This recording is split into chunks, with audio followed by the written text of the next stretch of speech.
chapter 1, verses 40 to 45.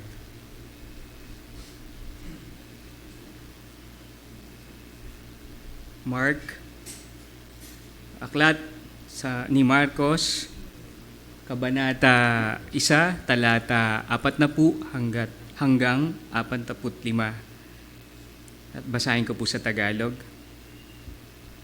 40.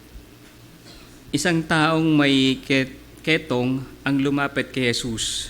Lungod ito at nagmakaawa.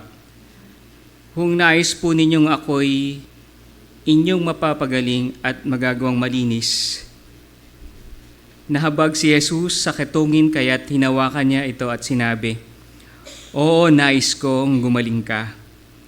Doon di nawala ang ketong ng lalaki at siya'y naging malinis. 43. Matapos mapagbilinan, agad siyang pinaalis ni Jesus at pinagsabihan ng ganito, "Huwag mong sasabihin ito kanino man. Sa halip ay magpunta ka at magpasuri sa pari. Pagkatapos, mag-alay ka ng handog para sa Diyos ayon sa niutos ni Moises bilang patunay sa mga tao na ikaw ay magaling at malinis na." 45. Ngunit pagkaalis ng lalaki ay kanyang ipinamalita ang nangyari sa kanya. Dahil dito, hindi na nakapasok pa ng bayan si Jesus. Nanatili na lamang siya sa mga hindi mataong lugar. Subalit, pinupuntahan pa rin siya ng mga tao mula sa iba't ibang dako. Pinagpala po tayo sa pagkabasa ng kanyang banal na salita. Makakaupo na po ang lahat.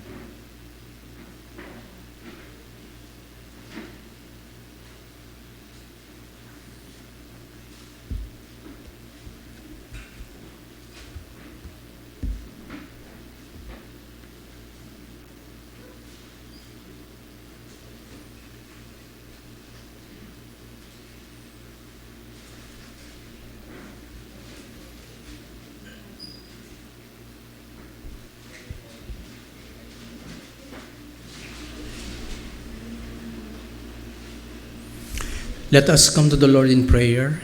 O Lord, thank you for this Gospel of Mark, that indeed, Lord God, you are leading us to knowing deeper the person and work of our Lord Jesus Christ, and taking us into this journey of discipleship with Him through the experience of the first disciples and through His ministries of preaching, even healing and casting out of demons, all throughout this gospel. So we pray, Lord God, that as we continue our series, we pray that we will have this grasp about His person, His compassion, His love, His tenderness, and the abundance of His grace, so that we, as your people, will focus more on Him, to esteem Him so highly, to adore Him, and to subject our life and everything about us to His Lordship. We ask, O Lord, that as we continue this gospel study, we ask, O Lord, that you will indeed be upon us. Holy Spirit, minister to us in such a way that we haven't experienced, Lord God, before when it comes to learning and understanding your word. Enlighten our minds right now so that we will embrace your truth, to love you and to exalt you. We pray this in the name of your Son, Jesus Christ. Amen. Ang isa po sa pinaka-aayaw na maranasan ng bawat tao sa daigdig ay yung tinatawag na pagdapo ng iba't ibang uri ng sakit, no? At kaya tayo ay nagpapagamot because we don't want to experience being in agony, in pain. That's why we go to the doctor, so that we could be treated well, we could be healed, hoping that our bodies will respond positively uh, with the medicines that we take. Ngunit kahit gaano pa man po yung pag-iingat natin sa ating mga katawang lupa, because we are living in this fallen world that is subject to decay, ay hindi natin maiwasan na hindi magkasakit. Di po ba? Sapagat ever since na bumagsak po si Adan at Eva sa pagsuway na nagdulot ng kasalanan sa harapan ng Diyos, naging bahagi na po ng fallen world na ito ang tinatawag na decay or kabulukan dito sa daigdig nating ginagalawan. Adam and Eve have perfect bodies before they fall into sin. Wala silang karamdaman, wala silang kamatayan, at sila ay masaya sa kanilang pamumuhay sa piling ng Diyos. Subalit nung dumating sa kanila ang pagsuway sa pamagitan ng pagtukso ni Satanas sa anyong ahas, nung sila ay bumigay sa tukso at pagsuway, doon na nagpasimula ang kabulukan sa daigdig na ito. At kabilang sa kabulukan ay yung tinatawag na katawang ito na atin pong tinataglay. No?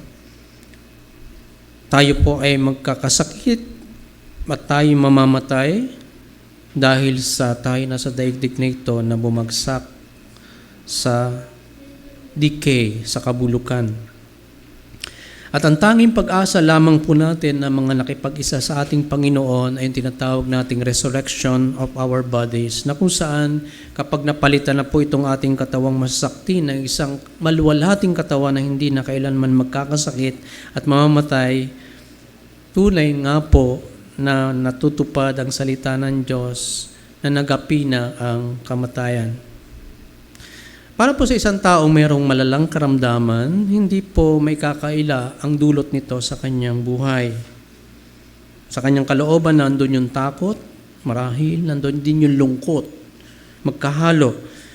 At marahil, kung siya ay bata pa or very young at age, nung siya'y dapo ng sakit, marahil ang kanyang iisipin ay nakapangihinayang yung panahong ito na meron ako, bata pa ako, I would like to spend my life to something that is so meaningful. And because of this disease, I am being prevented to take on whatever I would like to happen in my life. So nakakapanginayang yung mga araw, buwan at mga taon na hindi ko nagugugol ang aking buhay sa isang kapakinabangan dahil sa iginugupo ako ng mabigat na karamdaman. Kayo po ba'y naniniwala na ang isa sa pinakamahirap na maaaring maranasan ng sino mang tao, Kristiyano man o hindi Kristiyano, ay yung magkaroon ng malubhang sakit? Do you agree with me? That this is one of the hardest thing to suffer when you and I got sick, especially yung mga sakit na medyo mabigat, malubha, life-threatening, mabigat, no? So it's very hard. Hindi lamang po ito mahirap para sa ating katawan, lalo't higit mahirap din ito sa ating pangkabuhayan at mahirap din ito para sa ating pakikipag-ugnayang pantao sapagkat nalilimitahan ang ating karamdaman ng ating pakikipag-ugnay sa iba. Ang pagkakasakit ng malubha, ito po ay naging bahagi na ng karanasan ng tao simula pa noong bumagsak si Adan sa kasalanan. At kahit tayo mga Kristiyano, hindi po tayo exempted na hindi tayo magkakasakit ng malubha. Tayo na nasa Panginoon na, tayo po ay hindi exempted na hindi magkakasakit ng malubha. That is the truth. And that is sound theology. Kaya wag po nating tanggapin yung mga teaching na hindi tayo magkakasakit, no? Or hindi kalooban ng Diyos na hindi tayo magkasakit. Yes, that is the final, absolute, perfect will of God for us to have a perfect body, but that would happen only sa piling ng Diyos. But as long as we are here on earth, we cannot escape the fact that our bodies, it grows old. Look at me. Marami na akong puti sa buhok. Bukod sa nalalagas ang aking buhok, nababawasan, pati yung ngipin ko, unti-unti na rin nababawasan. No? We grow old, and eventually we got sick, and then we die. And our bodies will be buried doon sa ground, dahil doon naman din tayo nagmula. Para sa maraming tao, ang sakit, lalo na yung malubhang sakit, ay isang uri ng curse or sumpa. At para sa kanila, walang buting maidudulot ang pagkakasakit. Sino nga bang gusto yung magkasakit? There's no blessing sa likod ng karamdaman, no? Di ba? Pero from the perspective of our being with the Lord, alam niyo po, kahit tayo nasa mga karamdaman, nandoon ang supisyente at napakayamang biyaya ng Diyos na sinasamahan tayo sa panahon na tayo'y may karamdaman. Hindi tayo iniiwanan at pinababayaan ng ating Panginoon. Alam niyo po, pag tayo nakakaramdam ng pain sa ating mga katawang lupa, meron pong pinapahiwatig yan. Our bodies this pain is sending a signal to our bodies that there's something wrong that we have to address in our bodies, right? Pag sumakit ang ulo at hindi tuloy-tuloy, baka hindi lamang ordinaryong pain yan sa headache, baka kinakailangan mo na magpatingin, magpa-CT scan, baka magulat tayo, meron na tayong brain tumor, no? So, yan pain na yan ay good for our bodies, because it senses that there's something wrong within our bodies. Paano kaya kung wala tayong nararamdamang pain? So, hindi natin malalaman na meron na pala tayong sakit. Lalo na yung panloob na sakit. Tama po ba? So, there's a blessing pa rin sa pain due to our sicknesses, no? At dahil may pain tayo, what do we do as Christians? We go to our Lord Jesus Christ. We beg. We plead for His mercy, for His kindness. We plead that He be merciful to us. That please, Lord, heal us. Di po ba yung ginagawa natin yan? That we ask the Lord to be gracious unto us. Please, Lord, I'm in pain. Lord, please help. Heal me according to your word, and guide me how I can medically address this issue. Provide for the medical expenses that may be incurred dahil sa aking karamdaman na ito. So when we are in pain, where do we go? Where do we go? We go to the Lord first. Okay? And then we present our requests. All our anxieties and fears and pain that we do have, we go to the Lord and we pray to the Lord, because we know that our God listens. Our God is ready to help us. Ngayong umaga, nais ko pong mag-focus sa isang uri ng sakit na masasabing very ancient o napakatanda ng sakit, no? At ito ay makikita natin sa kasaysayan ng sandaigdigan, lalo na sa aklat ng Exodus, makikita natin dyan hanggang Leviticus, makikita natin dyan yung pagkakaroon ng sakit, even among the Israelites, yung mga tao na umahon mula sa Egypt. At ito pong Exodus and Leviticus, ito po ay isinulat sa panahon ni Moses. Moses was the one who wrote the book of Leviticus and even Exodus. Ito po ay 1,500 years bago dumating o isilang ang ating Panginoong Jesucristo. Imagine, 1,500 years ago, before the Lord Jesus Christ was born, ando na, existing na itong sakit na to. And what century are into ngayon? We are in the 21st century na po. So meaning, 1,500 years ago, and then 2,100 years ago, pagsamahin nyo yon, matagal na panahon na existing etong sakit na ating pag-uusapan. Magpahanggang ngayon, meron pa po nito. In fact, marahil nagagamot na ito sa ating kapanahunan. Ano ho? At marahil hanggang sa dumating ang ating Panginoong Hesukristo in His second coming, this disease ay mananatili sa sangkatauhan. Kung ganon, ang sakit na ito ay napakatagal na sa kasaysayan ng sangkatauhan. At dahil matagal na ito, nananatili pa rin ito magpahanggang ngayon. At ito pa, matindi, kung ano yung katangian ng sakit na ito 1,500 years ago during the time of the Exodus, ay yung pa rin yung katangian ng sakit na ito magpahanggang ngayon at hindi nag-iiba. Ang isa sa katangian ng sakit na ito ay yung nakakahawa ito. No? Nakakahawa itong sakit na to.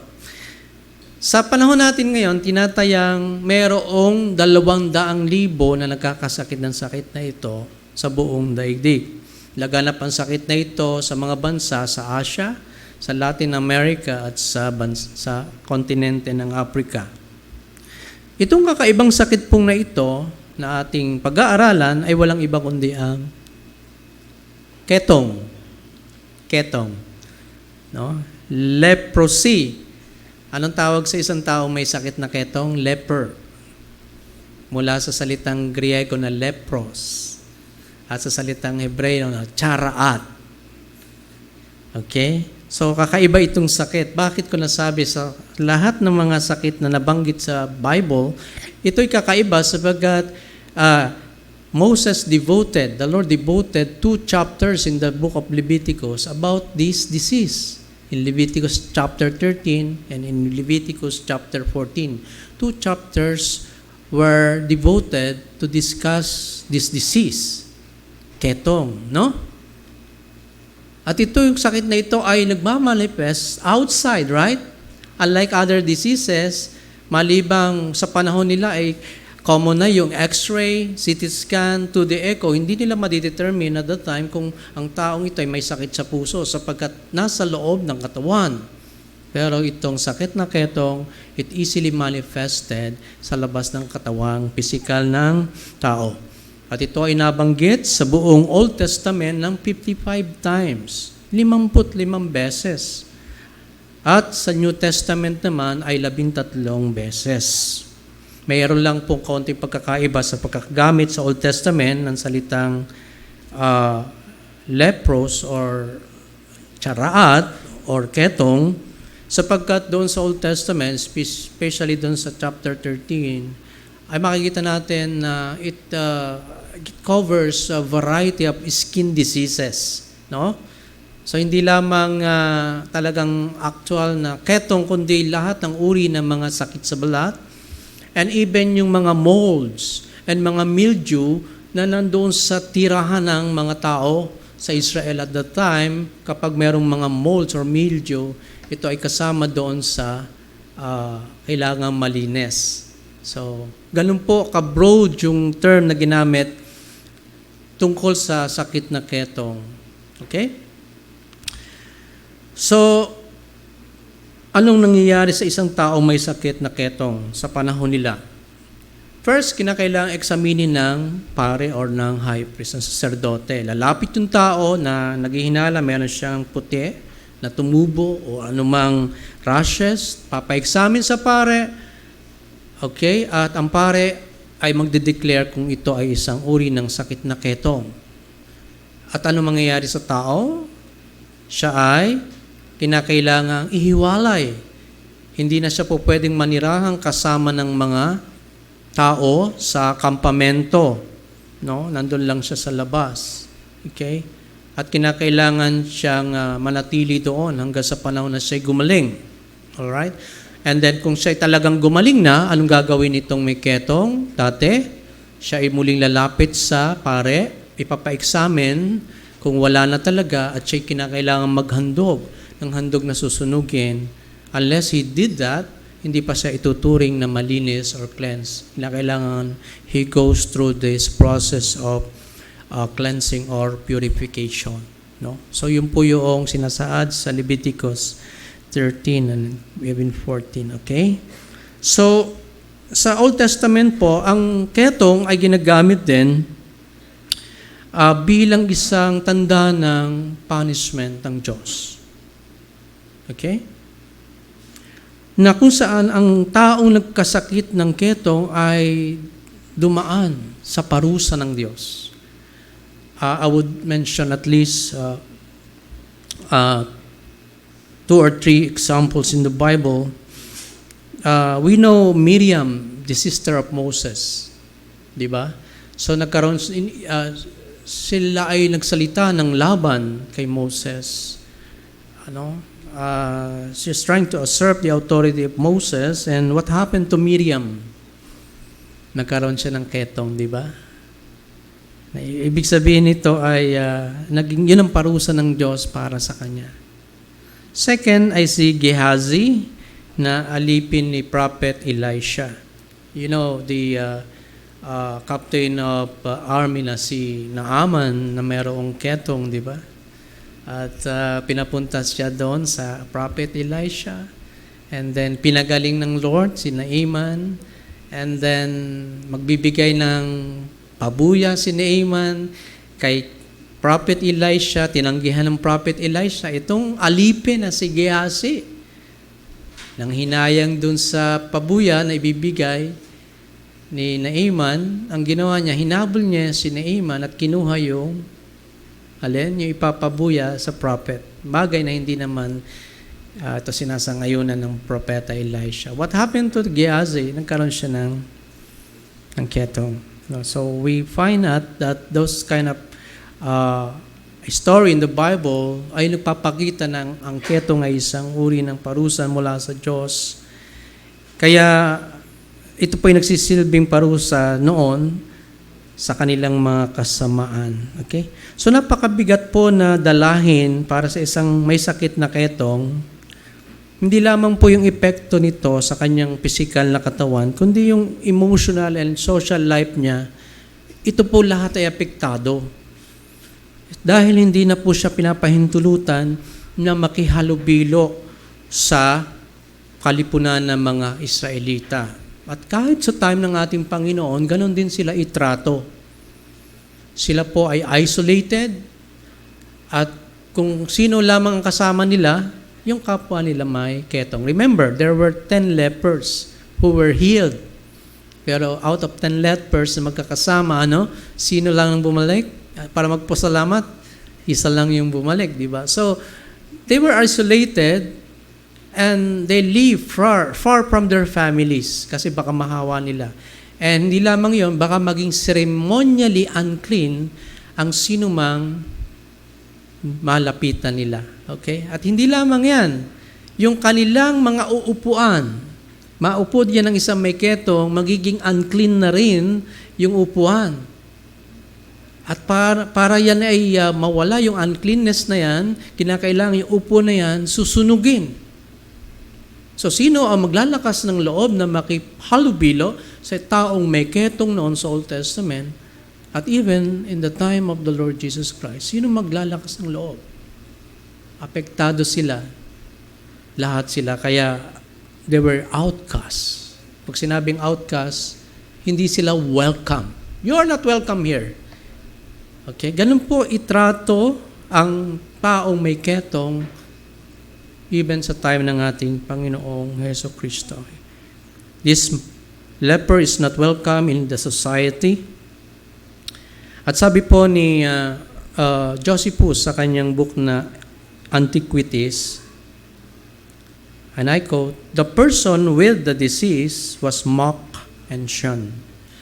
Hindi lamang siya nilalayuan, kundi siya ay mock, pinagtatawanan.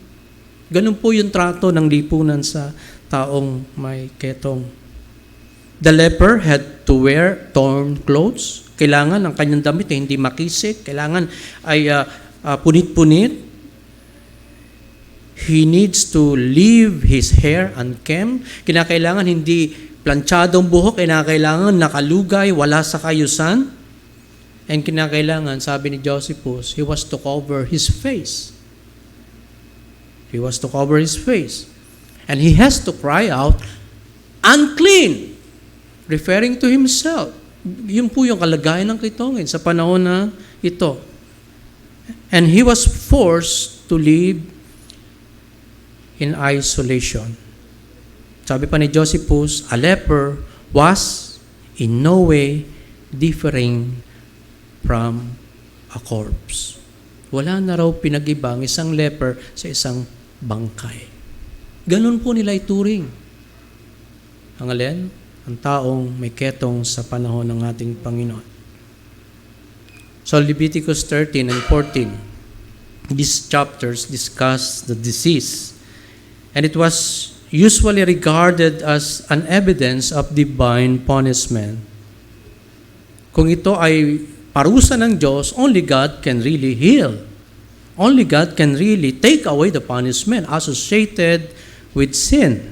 Right? As such, the cure could only come from the Lord. Other illnesses could be healed, but leprosy had to be both healed and cleansed. No, ito yung kakaibang sakit na hindi lamang dapat gumaling, kundi dapat na malinis. Ano po ba ang uri ng karamdaman yung ketong? Nung unang panahon, hindi pa ho natutuklasan ang sanhi, ang root cause ng karamdamang ito na ketong. Para sa karamihan, at kahit sa ngayon, meron tayong pananaw na ito'y isang uri lamang ng sakit sa balat. Yun lamang po yung pananaw sa karamihan ngayon. Parang type of skin disease. Not until na ito ay tinawag ng Hansen's disease sa panahon na kung saan nagsimula yung pagkakatuklas ng root cause. At noong 1871, natuklasan ito ni Gerard Henrik Armayur. Isa po siyang doktor sa Norway, isang Norwegian doctor. At sanabi niya na ang sanhi ng sakit na ito, na ketong, ay bakterya. Bakterya. So, hindi lamang ito isang uri ng sakit sa balat, kundi isang uri ng bakterya o sakit na inaatake ang nerve. Parang diabetes, no? Yung mga nerve ending, ay dinadamage ang nerve. Yan po yung diabetes. Kaya tayo nangihina. At pag damage na yung nerve, hindi na nadadalo yan yung dugo. Ganon din po yung sakit na ketong. It attacks the very nerve of the body. At hindi lamang po yan, ayon kay Dr. Gerard Henrik Armayur, ay nito po'y nagmamanifest outside, of course, sa balat, at maging sa outside the brain, maging outside the spinal cord, hanggang sa ito po'y kumalat na sa iba-ibang parte ng ating katawan, o katawan na may ketong, sa kanyang kamay, sa kanyang braso, sa kanyang mga paa, sa kanyang ears, at maging sa kanyang ilong. Ano po ang pinakagrabeng effect sa katawan ng tao ng sakit na ketong? Una, meron pong pamamaga sa tenga ng taong may ketong at bumabagsak po yung kanyang ilong. So, yung ilong na matangos talagang nauubos, bumabagsak. Ganyan po yung effect at grabe na ito. At isang pinakamatindi pong effect ng sakit na ketong ay ito. Yung pagkawala ng pain sensation. No? Ano yung pagkawala nitong pain sensation? Nasabi ng mga manggagamot, ito yung total loss of physical pain ng apektadong bahagi ng katawan. Halimbawa, kahit na daw ilubog mo ang kamay ng isang may ketong, lalo na nasa kanyang kamay, sa isang kumukulong mantika, o matapunan ng mubulak na mainit na tubig, hindi niya mararamdaman yung pain. The loss of pain sensation. Ganun po katindi yung grabing effect ng isang may ketong. Namamanhid na siya sa pain. Meron nga daw na kung saan habang natutulog yung may ketong, kinakain na pala ng daga yung mga daliri. Sorry for the word. Pinakain na ng daga sa gabi yung kanyang mga daliri. Hindi pa niya nararamdaman. Why? Because of the absence of pain. So, in a sense, we could say that our pain is a blessing. When we experience pain, we are still alive and gumagana yung ating physical na sistema na nilikha ng Diyos sa atin, di ba? What if hindi na kayo nakakaramdam? What if manhid na inyong katawan na kahit kayo ay paluin or wala na? O wala na. Kaya sabi ni Josephus, ang isang may ketong ay wala nang pinag-iba sa isang bangkay. No? Kaya ganito po yung kalagayan, no? And atin po makikita dito yung picture din ng kasalanan, di ho ba? Na kung saan parang ganun din yung nature ng sin na meron ng tao, no?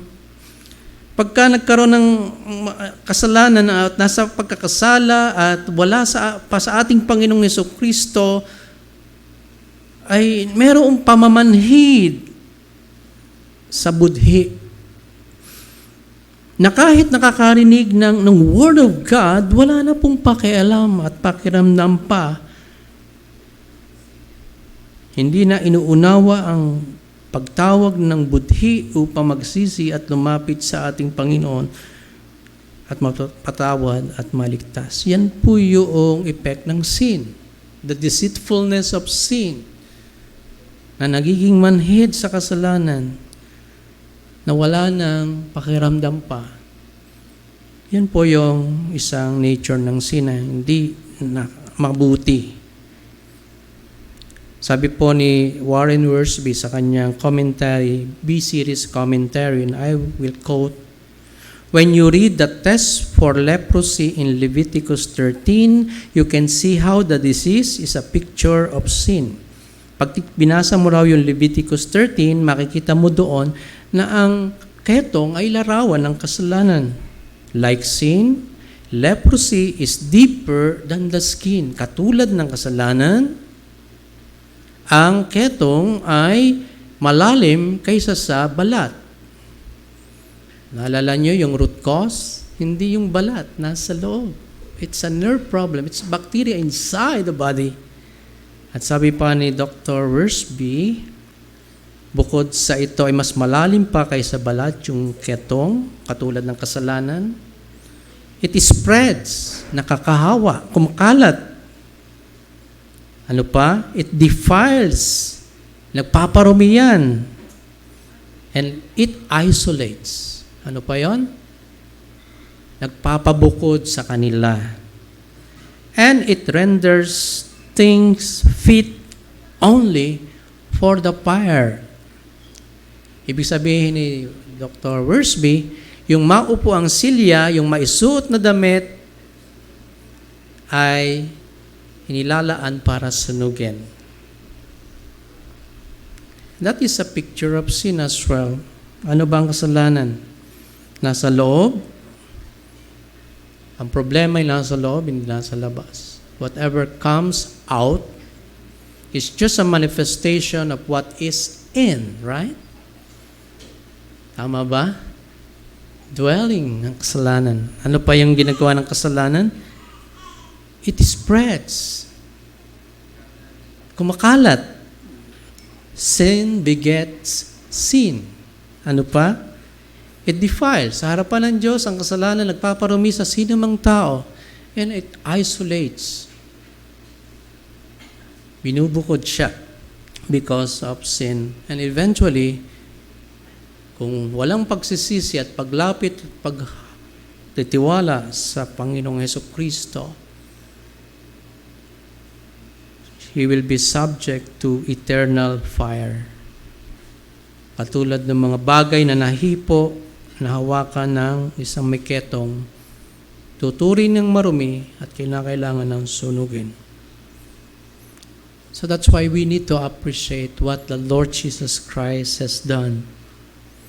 Because itong kalagayang ito ay nasa tao na hindi pa nagtitiwala sa ating Panginoong Heso Kristo. But for us who have trusted the finished work of Christ, we were cleansed. We were forgiven, mga kapatid. We are not going to suffer any longer to the eternal condemnation, eternal fire of hell. So we must praise God for that. Who we believe in the Lord Jesus Christ. Now, let's go back to our text. Sa ating text ay pinapahaya ko, sinalaysay ni Mark, yung pagpapagaling ni Jesus sa isang ketongin. Again, yung ketongin ito ay kabilang sa mga iniwasan ng mga tao noon. He was isolated. Marahil, kung titingnan natin yung kalagayan niya, walang nagbibigay pansin sa kanya. Marahil, namumuhay lang siya palagi na mag-isa. Kung meron siyang kaibigan, kapwa rin may sakit na kagaya niya. And I believe, palagi siyang may pagdurusa. He was looking forward, siguro kung kailan siya gagaling. Pero karamihan sa bawat araw, panahon ng kanyang buhay, ay masasabing puro na lang pagdurusa. He suffered physically, emotionally, and even socially. Walang lalapit sa kanya na sino man at baka sila'y mahawa ng sakit at baka sila din ay maging katulad niya at ituring ng kautusan na maging marumi. Sabi doon sa verse 40 ng ating passage, isang taong may ketong ang lumapit kay Jesus. Lumuhod ito at nagmakaawa. Kung nais po ninyo, ako'y inyong mapapagaling at magagawang malinis. So, nandito ang isang ketongin. No? Anong sabi sa ating passage? Lumapit siya kanino? Sa ating Panginoon. Anong mapapansin natin dito? Yung bagay na pinagbabawal sa kanya ng lipunan na kanyang ginagalawan, bawal ka dito. You're not welcome here. You are not supposed to be here. You're an castaway. Kanyang nilabag yon. Binaliwalaan niya yon. Just to come near our Lord Jesus Christ. In a sense, he has this courage. He has this boldness to come near our Lord Jesus Christ. Not just that. Ano pang ginawa niya? He kneeled down. Lumuhod siya. Alam naman natin ang pagluhod ay isang uri ng pagsamba, okay? Pagpapakaaba, humility, right? Submission. Tama po ba? Ganyan ang kanyang ginawa. So bukod sa say lumapit in front of our Lord, he kneeled down. And he begged for the Lord Jesus' mercy. Nagmakaawa siya. Have mercy on me. Mahabag kayo sa akin. Ganyan po yung picture na natin nakita rito na ginawa ng may ketong na ito.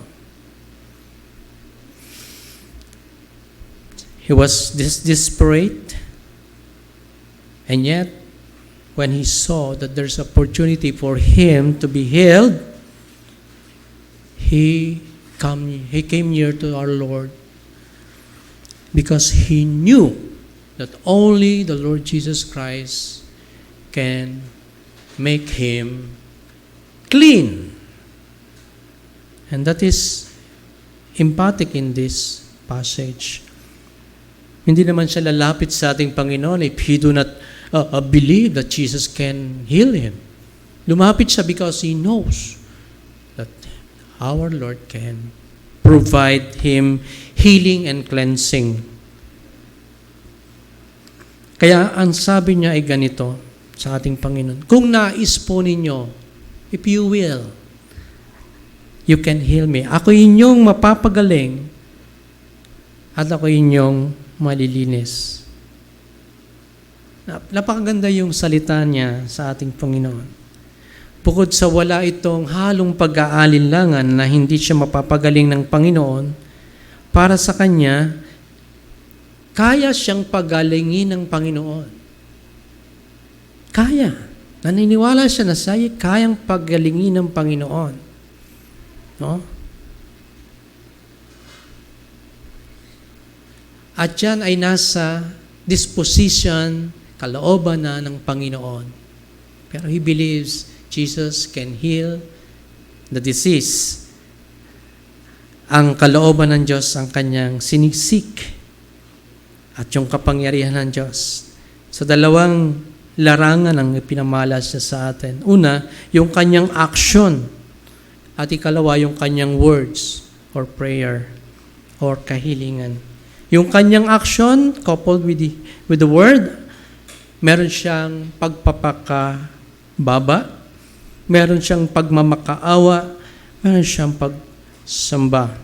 At ang kanyang salita naman ay nagbabadya ng submission niya sa kalooban ng ating Panginoon. Ano ba sinabi niya? Kung nais po ninyo. Physically, I want to be healed. Ito yung nais ko personally. Myself wants to be healed, but I'm placing it on you. Kung nais niyo po. It's not me. I want healing, but kung nais niyo po. Nakita niyo po yung submission niya sa nais, desire, or will ng ating Panginoon. Yun po ang ating makikita. He submitted himself into the will of our Lord to be healed. Ang kanyang salita ay nagbabadya ng kakayanan ng Panginoon na siya maging magaling at maging malinis. So he has this courage or boldness. He has this humility. And he has faith in our Lord. Because sino ang kanyang nilapitan? So dinami-dami ng tao doon. He knows where he can get his healing that would eventually transform his life. Kilala niya at alam niya kung sino ang tanging makapagbabago ng kanyang katawan at ng kanyang buhay. Remember, if he got healed, what will happen to him? He will be welcome. Hindi niya siya pandidirihan. Hindi niya siya i-isolate. He can live a normal life. He can be joyful. He can do whatever he wants to do with his life when he got healed. He know the blessing of being healed. Hindi na siya i-isolate, ni pandidirihan, ni mamak at sasaraduhan ng pinto ng lipunan against him. Kaya he came to our Lord because he has that kind of desire in his heart. But he subjected his desire to the desire of God, of our Lord. But the Lord, makita natin yung kanyang naging reaction when he saw this leper na nagpakababa sa kanya, lumuhod at nagmamakaawa. Ano mababasa natin sa verse 41? Jesus had pity on the man or on the leper. Nahabag po ang ating Panginoon sa ating binasa sa 41. Hindi lamang siya nahabag. What we can notice here is a different kind of gesture. Anong ginawa ng ating Panginoon? Hindi lamang siya nahabag. He touched. Hinawakan niya. Sino? Yung taong pinandidirihan ng lahat. Yung taong pinagbabawalan na dapat huwag hawakan, nilapitan, no? Hinawakan niya. At sinabi niya, oo, nais ko na gumaling ka. Ano ba ang sabi ng may sakit? Kung nais niyo po. Anong sagot ng Panginoon? Oo, nais ko. You see? And immediately, mababasa natin, nawala yung ketong sa kanya. Immediately, nawala yung ketong. Naging malinis siya.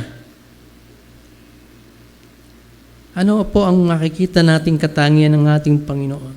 Mayroon siyang kahabagan sa mga taong nagpapakababa at lumalapit sa Kanya na may pananampalataya. No matter what kind of sin na meron ng isang tao, gaano man ito kagrabe, kalala, na to the point na ayaw na siyang makasama ng karamihan dahil sa kanyang pagiging makasalanan. Mahahabag ng Diyos ang ating Panginoon the moment siya magpapakababa at kanyang ipapahayag ang kanyang ganap na pagtitiwala. Hindi lamang siya nahabag, He did this gesture na kung saan hindi ginagawa ng mga tagapagturo ng kautusan sa panahon nila. Yung mga rabbis, even ng mga high priests, scribes, mga Pharisees, hindi nila hahawakan ang sino mang taong may ketong. Pero here, our Lord, we find He touched the leper. And He said, "Nais ko, gumaling ka." If you read the three Gospels, synoptic ang tawag dyan, Mark, Matthew, and Luke, only Mark ang nagpakita o nag-record ng ganitong emotional response ni Jesus sa nagmakaawang kitongin. At tanging si Jesus lamang ang maaaring maglinis ng anumang marumi sa isang tao. No? So, Jesus was moved by pity. Hindi niya iniwasan ang kitongin. Nahabag siya, hinawakan ng may ketong, at inalis sa taong ito yung sumpa or yung sakit. Inalis sa taong ito yung something na nagdudulot sa kanya ng kahihiyan. O sabihin natin kung may ketong ng panahon na yon, ikaw ay kinahihiyanan ng inyong pamilya, di ba? At inalis ng ating Panginoong Yesus mismo sa taong ito ang kanyang karumihan. Alam naman natin na sa Isaiah 53, our Lord is portrayed there as a suffering servant. Ang nagdurusang lingkod, yan ay walang iba kundi ang ating Panginoon. And we read there in Isaiah 53 that Jesus took upon Himself our infirmities and carried our sorrows. Pinasan at kinuha ng ating Panginoon ang ating mga karamdaman. At nilinis tayo ng ating Panginoong Jesucristo at binigyan tayo ng bagong buhay. Our Lord Jesus demonstrates His love and compassion for this leper who comes to Him in humility and faith. He speaks healing and He touches this leper. If you will notice, His word is already so powerful, right? The word of Jesus Christ can command the rough seas na maging peaceful, di ba? His word has already a power to do whatever He commanded to do, right? But what He did is amazing to this leper. Hindi lamang siya nagpahayag ng command, I want you to be healed, but also He did this amazing touch. Right? Hinawakan niya ang may ketong. If you will notice, sa panahon nila, yung mga rabbis, mga priests, at even the common Jewish people at the time, when they touch a leper, they will be considered ceremonially unclean, right? Magiging marumi na rin sila. They have to go out, isolate themselves for 7 days, and do the offering and cleansing, purification rituals so that they could be pronounced clean again. But here, our Lord, you notice this. Hindi siya marurumihan ng taong ito. Both physically, ceremonially, inwardly. Hindi ba napansin? When He touched the leper, hindi siya maaaring maging marumi. Hindi siya mahahawaan ng karumihan ng ketong at and even sin.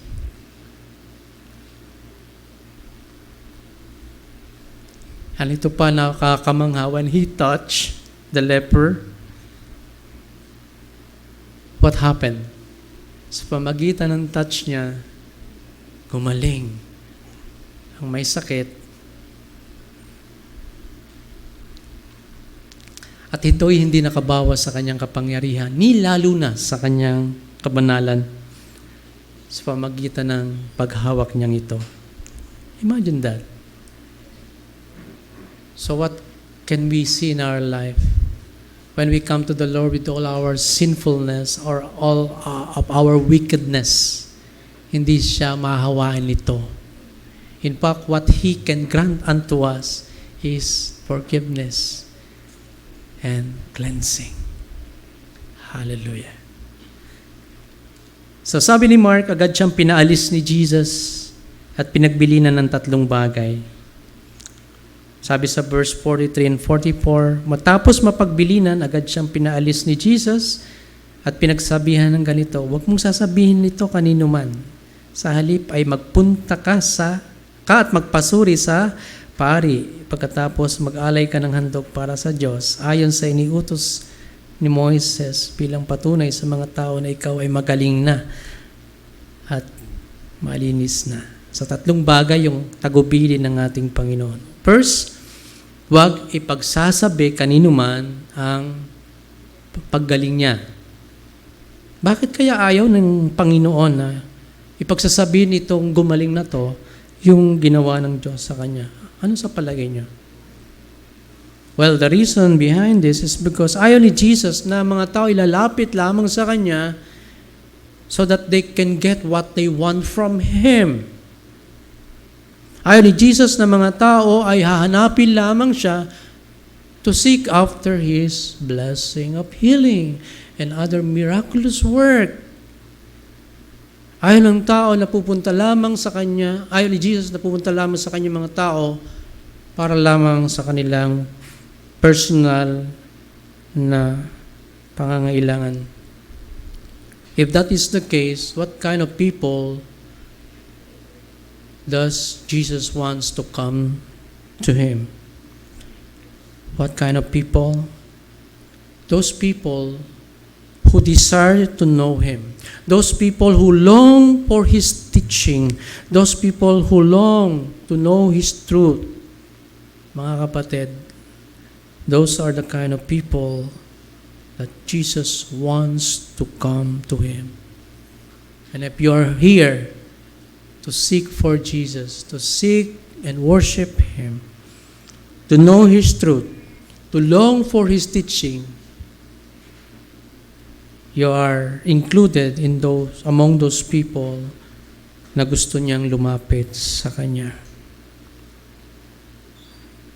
Sadly, many people only seek for Jesus to get something from Jesus, to get what they want from Jesus. They were seeking the blessing, but not the blesser. Quoting from Elder Ernesto. Hindi yun ang gusto ng Panginoon. We seek the person of the Lord. Maraming mga mananampalataya na, sabi kong mga nominal Christian, by the way, siguro, na gusto lamang, lumalapit lang sa Panginoon because they would like to get something from the Lord. And when the Lord provides what they need and what they want, pagkatapos nito, wala na. Hindi na, wala nang pagturing, pagpapahalaga sa ating Panginoon. I remember I was asked to pray for a small boy. Mayroon siyang mabigat ng karamdaman. So I went there and I prayed and I trust the Lord. And then after 1 or 2 months, I was summoned again para pumunta. Akala ko lumala yung kondisyon ng bata. Nag-aalala ako. So pumunta ako doon. Kaya pala ako pinapunta ng families to show that the boy is now stronger. Dati nung ipanalangin ko, hindi makatayo, nakahiga lang. Pagampaga yung bahagi ng katawan. No? And the boy, okay na. Singidad ni Matias, malakas na. Pero ininbit ako sa gawain ng Panginoon, wala na. Hindi naman pumunta. How many people are like that? After the blessing is given, salamat. Pag may kailangan uli ako sa iyo, Lord, sa kanila wala lapit muli. Is this the way we should address our Lord? Wala naman tayong utang na loob. Kaganon. Di ba? So, ayaw niya ng mga tao ay lalapit because of what they wanted from Him. Right? Gusto ng Diyos, ang ating Panginoon, lalapit tayo dahil sa Kanya. At wala nang iba pa. Second, ang pinagagawa dito ng Panginoon sa taong gumaling, sinabi ng Panginoon, pumunta ka at magpasuri ka sa praise. Ano ba ito? So ito ay isang bahagi ng pagdideklara na siya ay totally clean. Kailangan magpasuri siya sa pari. By the way, yung pari dito, yung priest, ay yun na nagde-determine whether siya ay gumaling na o hindi. Hindi po siya yung doctor. Okay? I-examinin ang mga balat kung siya ay magaling na at kanyang iutos na, sige, you offer an offering to the Lord. At pagkatapos mong mag-offer, then you come back and then ako rin bilang pare mag-declare sa'yo na ikaw ay malinis na. At then pagkatapos pwede ka nang makihalubilo sa community, no, mga kapatid. So, ganun po yung gawain ng pare. Kailangan maghandog muna siya sa Diyos ng offering itong kitongin na gumaling para malinis na siya mula sa kanyang karamdaman. At hanggat hindi niya ito ginagawa, ayon sa Old Testament law ng paglilinis, hindi pa rin siya ituturing na malinis hanggat hindi siya nakakapaghandog. So yun po yung kailangan gawin niya. Kailangan siya magpunta sa pare at kailangan siya maghandog ng handog na iniutos sa kautusan ni Moses. So yung tatlo. Ngunit kung gaano kabilis siyang pinaalis at pinagsabihan ng ating Panginoon, ganoon din kabilis ang kanyang pagsuway sa sinabi ni Jesus. Imagine.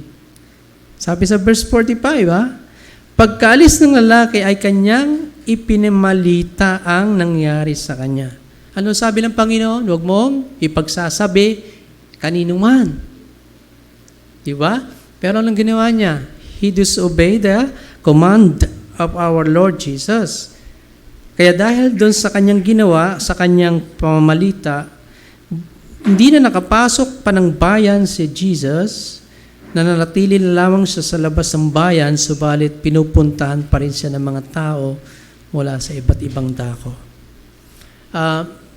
Siguro when something positive happens to us, kapag tayo ay nagpagamot, dati nagkaroon tayo ng malalang karamdaman, tapos biglang i-declare ng Diyos, ng doktor, magaling ka na. Ano ang mangyayari sa'yo? Masaya ka, di ba? You're so excited, di ba? So, maunawaan natin yung part na yon ng taong pinagaling ng ating Panginoon. Probably he was enthusiastic to tell people, hindi mapigilan yung kanyang labi kasi naranasan niya talaga yung perfect healing ng Panginoon. And also, siguro, kinukonvince niya yung mga tao, now I'm clean. You have to accept me back. You have to receive me back into the fellowship. I belong to the Jewish community. Before I was isolated, now I could be welcome. Di ba? Siguro ganun ang kanyang nararamdaman. So that he announces it to people that he is now cured, that he is now cleansed, at he is now welcome to the society. Wala na yung social stigma, and even his family should welcome him back. and the entire Jewish community. Bakit? Bakit nangyari yun sa kanya na meron siyang kasiyahan? Because of what Jesus did to him. Pinagaling siya, nilinis siya ng ating Panginoon. We can siguro understand that kind of enthusiasm na meron. Pero ito yung hindi natin naunawa, no? Why? Hindi niya sinunod ang command ng Panginoon.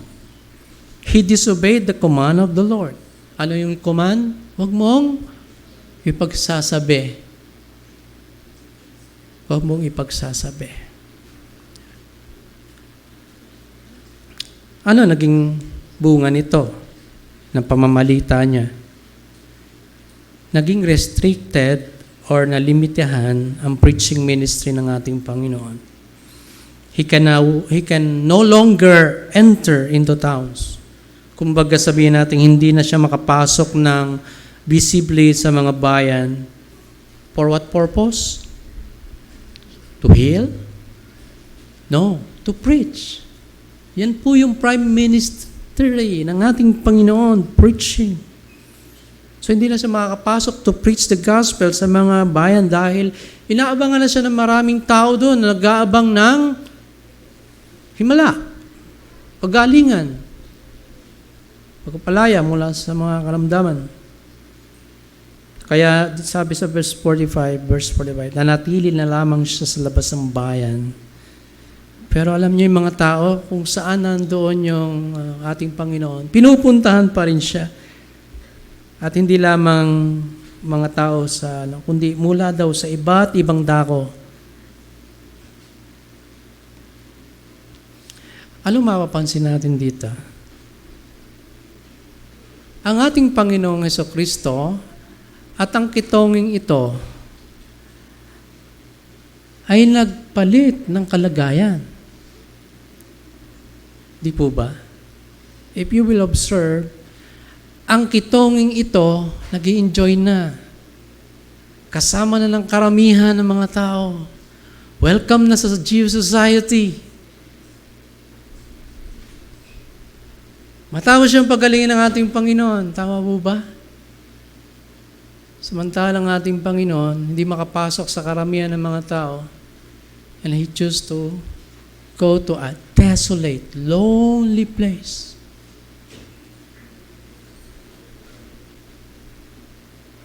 Lonely place for our Lord, happiness and joy for the one who was healed. You know, the gospel, when you look at the gospel, you will understand this great exchange or swapping, nag-swap. Remember yung tulisan na si Barabas? Ng mga tao ay nag-request, palayain si Barabas. Ipako si Jesus sa krus, di ba? That was a great exchange as well, mga kapatid. Na instead ng ating Panginoong Yesus ang lumaya because He was sinless, wala siyang ginawang kasamaan, people choose Barabbas instead to be set free. Our Lord took that kind of punishment sa pamagitan ng hagupit ng mga sundalong Romano, while Barabbas is free from prison. No? Samantalang Panginoon siya yung pinarusahan. Barabbas supposed to be the one na kailangan talagang capital punishment dahil siya talaga yung masama, di ba? So that is the picture of great exchange. It really happens here as well.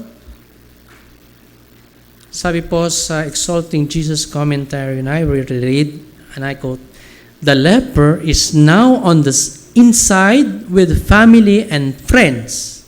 Jesus is on the outside in a lonely and desolate place." Kung ang leper ay masaya na, inside na, welcome na, si Jesus nandun pa rin sa labas, sa desolate place. Kung ang may ketong na yan na gumaling ay nag-i-enjoy na sa piling ng kanyang family, si Jesus naman ay nandoon sa dakong ilang sa isang malungkot na lugar, ngunit patuloy pa rin siyang hinahanap ng mga tao. And that is a nice picture of the gospel.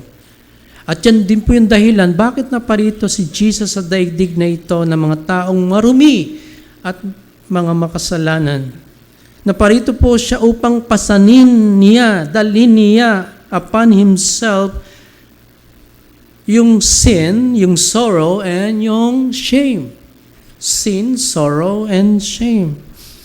At matapos niyang kunin ang ating mga kasalanan at ating mga kahihiyan dulot ng ating kasalanan at ang ating mga kalungkutan na epekto rin ng kasalanan, ano po yung ipinalit ni Jesus? Hindi judgment.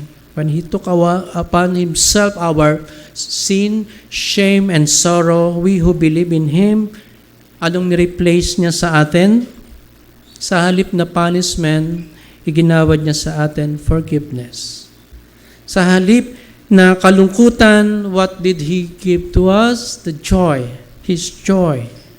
And sa halip na kahihiyan, He imputed or given to us His own righteousness. So we can no longer be ashamed to come before the Lord because of the righteousness of Christ. At yan po ay dahil sa kanyang great love and mercy upon us.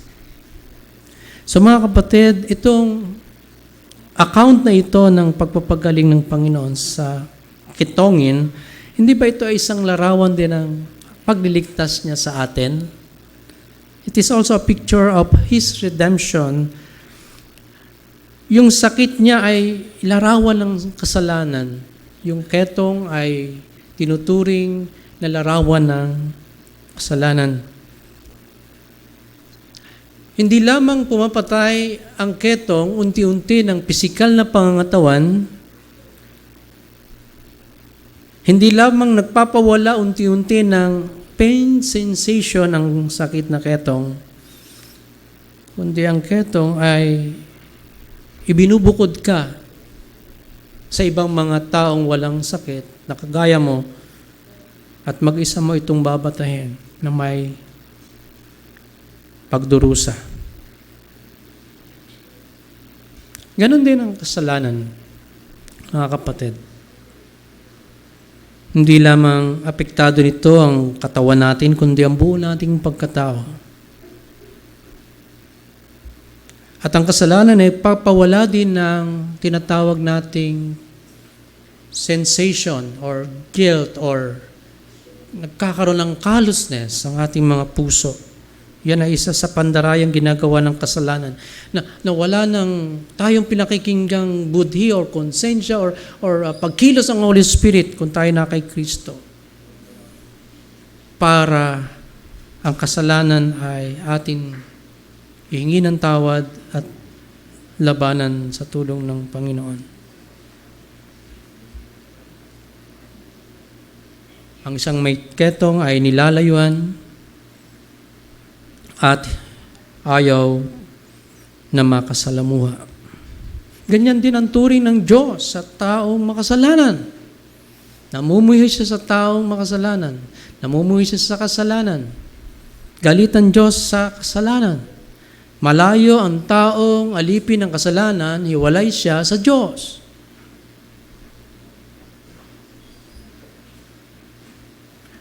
At siya'y nasa ilalim sa puot ng Diyos. Pero magandang balita, tanging si Jesus lamang ang pwedeng maglinis sa kasalanan at sa karumihan. At wala nang iba pa upang ang taong marumi ay tanggapin ng Diyos. I-welcome ng Diyos back to Himself. Tanging si Jesus lamang sa pamagitan ng kanyang pag-aalay ng sariling katawan at dugo sa krus. Tanging siya lamang ang daan upang ating mga kasalanan ay mapatawad at malinis sa pamagitan ng kanyang dugo. Ang kamatayan ni Jesus sa krus ay nagdulot sa atin ng buhay. Ang pagiging man of sorrow ni Jesus, ang pagtatakwil sa kanya ng mga tao noon, ang paghamak sa Kanya, ang pagbugbog sa Kanya, at ang pagtanggap niya ng pinakamatinding parusa na kamatayan sa krus. Yan po, mga kapatid, ang nagdulot sa atin ng pagpapatawad at paglilinis ng Diyos mula sa ating mga kasalanan, at ang paglilinis niya sa ating mga karumihan dulot ng ating mga kasamaan. Ginawa niya ito sa kanyang banal na harapan para sa atin. Kaya po tayo tinatanggap ng Diyos. Kung paano ang kitongin ay tinanggap na muli ng kanyang pamilya at ng lipunan dahil sa siya'y malinis na mula sa karamdamang ito, katulad po natin, dahil tayo nilinis na ng Panginoong Hesukristo ng kanyang dugo na dumaloy sa krus ng Kalbaryo nung tayo manalig, magsisi ng kasalanan at magtiwala sa kanyang persona at ginawa sa krus, tayo po ay tinanggap na rin ng Diyos. Dahil kay Jesus, ang Diyos Ama ay tinatanggap tayo bilang malinis na rin mula sa mga kasalanang labis na nagparumi sa atin. Napakaganda ng mabuting balita. Mga kapatid, tinatanggap tayo ng Diyos at itinuturing na matuwid sa Kanyang harapan dahil kay Jesus. Nung marinig po natin at maunawaan at pagtiwalaan natin ang gospel, yung kasaysayan ng pagliligtas ni Jesus sa krus, yung Kanyang kamatayan, paglilibing at muling pagkabuhay, inalis ni Jesus ang ating karumihan sa harapan ng Diyos. Inalis din ni Jesus yung ating kahihiyan dulot ng ating mga kasalanan at pagsuway. At binigyan tayo ni Jesus ng tunay na kagalakan. Dahil tayo ay pinatawad na at tinanggap na ng Diyos bilang Kanyang mga anak at bilang mga tagapagmanang buhay na walang hanggan. Kaya kung hindi nyo pa kilala si Jesus, hindi pa siya yung naghahari sa iyong buhay, hindi pa siya yung nagpapatakbo ng iyong buhay, ano ang kalagayan mo sa harapan ng Diyos? Katulad ka ng kitonging hindi pa gumagaling. Malayo ka. Hiwalay ka, outcast ka sa harapan ng Diyos. Kung hindi ka pa lumalapit sa ating Panginoon at nagsisisi sa iyong mga kasalanan at kinikilala mo na yung Kanyang kamatayan sa krus, yung Kanyang dugo, ang siyang kabayaran para ang puot ng Diyos, ang galit ng Diyos sa iyong mga kasalanan ay mapawi. Kung hindi mo pa ginagawa yan, meron ka pang pagkakataon. Gawin mo na, kaibigan. Sapagkat mananatili kang nasa labas ng kaharian ng Diyos kung hindi mo ito gagawin. Kung hindi ka lalapit kay Jesus, katulad ng paglapit ng kitonging ito, kung hindi ka lalapit kay Jesus, mananatili kang outside of His commonwealth, outside of His kingdom, and eventually you'll suffer eternal condemnation. Ngunit, patuloy nag-aanyaya ang ating Panginoon sa iyo. Kung ang effect ng sin ay katulad ng ketong, na kung saan kahit na sunugin yung kamay, wala ka ng pain. Kahit na itubog mo yung ketong, kamay na may ketong ay hindi ka nakakaramdam ng pain. Kung ganyan ang nararamdaman mo sa iyong kasalanan, pwede kang lumapit sa ating Panginoon. Halis niya yung pagkamanhid na yan. Pagagalingin ka at lilinisin ka at ikagawad niya sa iyo ang kanyang kagalakan. Patuloy nag-aanyaya ang ating Panginoon. Nananawagan siya sa inyo. Paano ka malilinis at tatanggapin ng Diyos? Ang nais ng Diyos, lumapit ka sa ating Panginoon. Magmakaawa ka sa Kanya, magpakababa ka sa Kanya. Hilingin mo na linisin Kanya mula sa lahat mong mga kasalanan at mga karumihan. Namatay si Jesus sa krus upang ikaw ay maiharap niya sa Diyos. Listen, nais ng Panginoong Jesus na maiharap ka niya sa Diyos ng walang bahid at kapintasan. At ginawa na niya ito nung siya'y mamatay sa krus. Ang lahat ng karumihan ay inako niya. Karumihan mo at karumihan ko. Kasalanan mo at kasalanan ko. Upang mawala yon at may harap ka niya na walang bayad at kapintasan. Kaya lumapit tayo sa ating Panginoon. Sa Kanya lamang tayo umasa. Purihin po ang Panginoon at maraming salamat.